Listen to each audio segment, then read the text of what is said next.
Hello बच्चों, myself Manoj Kushwaha and I am going to teach you applied mechanics. So just let us start with.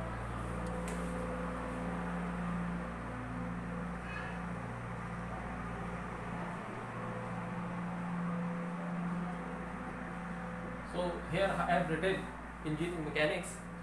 Engineering mechanics or applied mechanics is one of the same thing because engineering mechanics के ही applications को हम engineering mechanics का जो application है वो उस जब technology में हम यूज़ करते हैं, किसी भी टेक्नोलॉजी में हम जब इंजीनियरिंग मैकेनिक्स का जो एप्लीकेशन है जब किसी टेक्नोलॉजी में लगाते हैं तो उसी को हम बोलते हैं अप्लाइड मैकेनिक्स। क्या बोलते हैं? Applied mechanics. सो देखते हैं इंजीनियरिंग मैकेनिक्स एक्चुअली में इंजीनियरिंग मैकेनिक्स होता क्या है। Engineering mechanics is a branch of science which deals with force and its effect on a body. The body is either on a rest or is motion. Body motion में हो या rest पे हो। Suppose ये body मैंने बनाई है, rest पे मैंने बॉडी दिखाई है कि बॉडी रेस्ट पे रखी हुई है और इसमें number of force F1, F2, F3, F4 किसी बॉडी पे लग रहा है।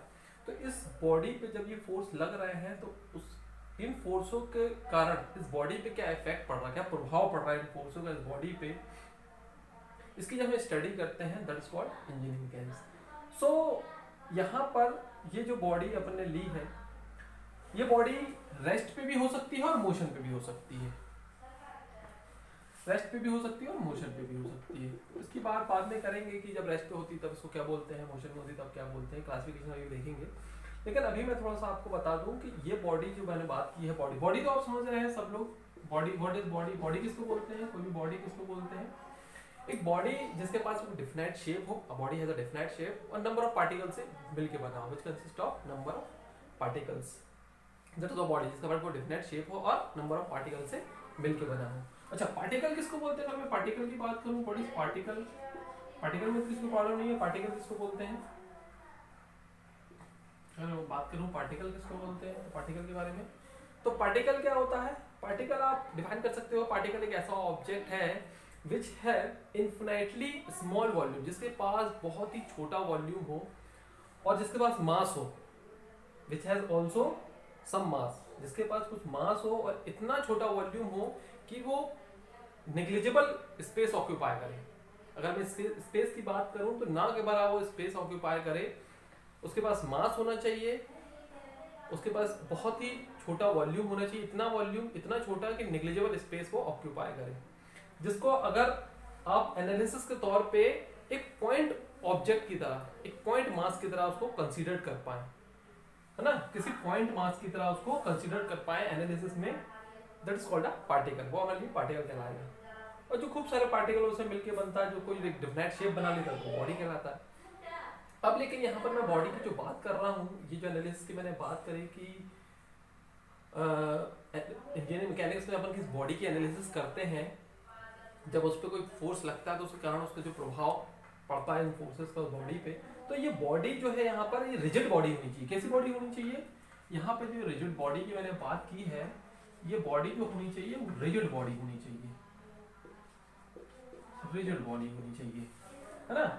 बॉडी रिजिड, क्योंकि सेम डेफिनेशन अपन यूज करते हैं स्ट्रेंथ ऑफ मटेरियल के लिए भी, वहां पर भी हम सेम डेफिनेशन बोलते हैं कि when a force subject deals with force and its effect on a body, same definition बोलते हैं, लेकिन वहां बॉडी जो हो जाती है वो डिफॉर्मेबल बॉडी हो जाती है। यहाँ पर हम इंजीनियरिंग मैकेनिक्स में किस बात करते हैं? रिजिड बॉडी की। रिजिड बॉडी किसको बोलते हैं? अच्छा, रिजिड बॉडी की बात कर लेते हैं। रिजिड बॉडी किसको बोलते हैं? The body which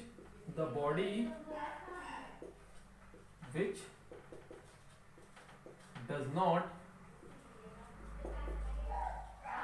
change its shape and size under the action of external force। कोई भी एक्सटर्नल फोर्स जब आप बॉडी पे लगा रहे हैं, उस एक्सटर्नल फोर्स की वजह से उसमें कोई भी शेप में और साइज में चेंज नहीं आना चाहिए बॉडी में, then that is called a rigid body. और in short you can say the deformation is equal to 0। कोई भी जो रिजिड बॉडी होती है उसमें जो डिफॉर्मेशन होता है वो 0 होता है। डिफॉर्मेशन का मतलब होता है change in cross section area, change in cross section area, इसको बोलते हैं हम डिफॉर्मेशन। जैसे सपोज कोई मैंने यहां पर एक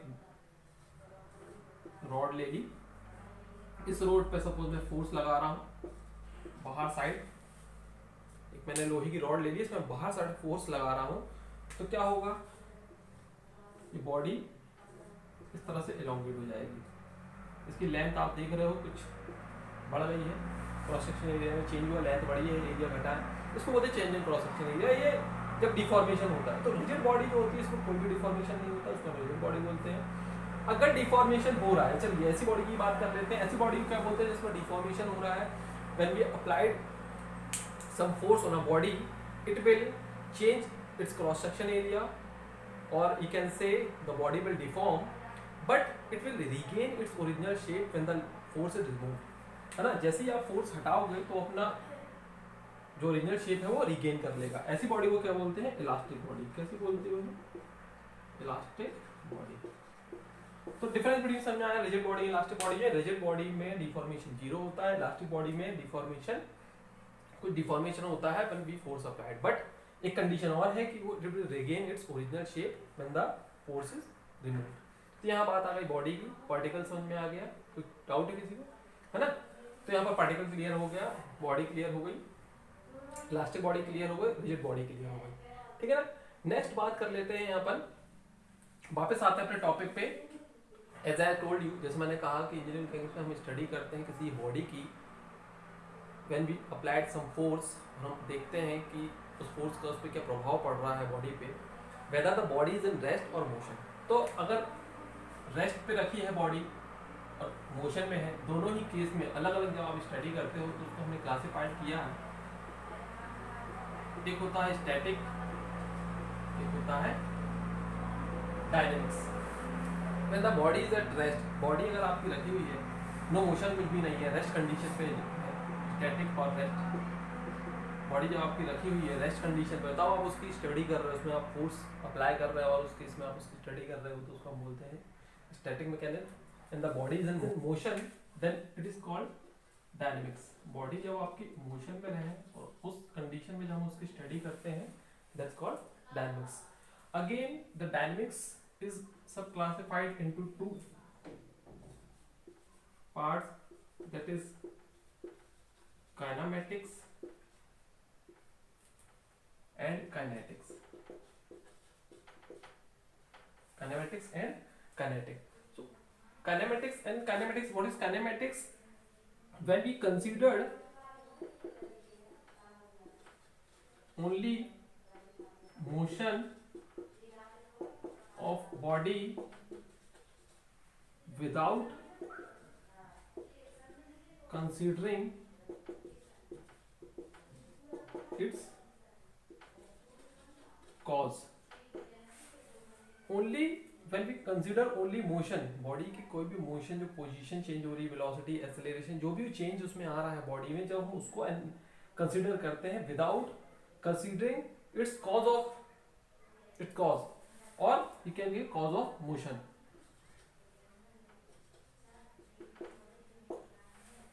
जो फोर्स लगाने के कारण उसमें जो इफेक्ट पड़ा है, इफेक्ट को हम स्टडी कर रहे हैं, पर जिस फोर्स के लगाने के वजह से उसमें इफेक्ट पड़ा है, उस फोर्स को हम इसमें कंसीडर नहीं कर रहे हैं, then that is called kinematics. And when we consider both motion and cause of motion are considered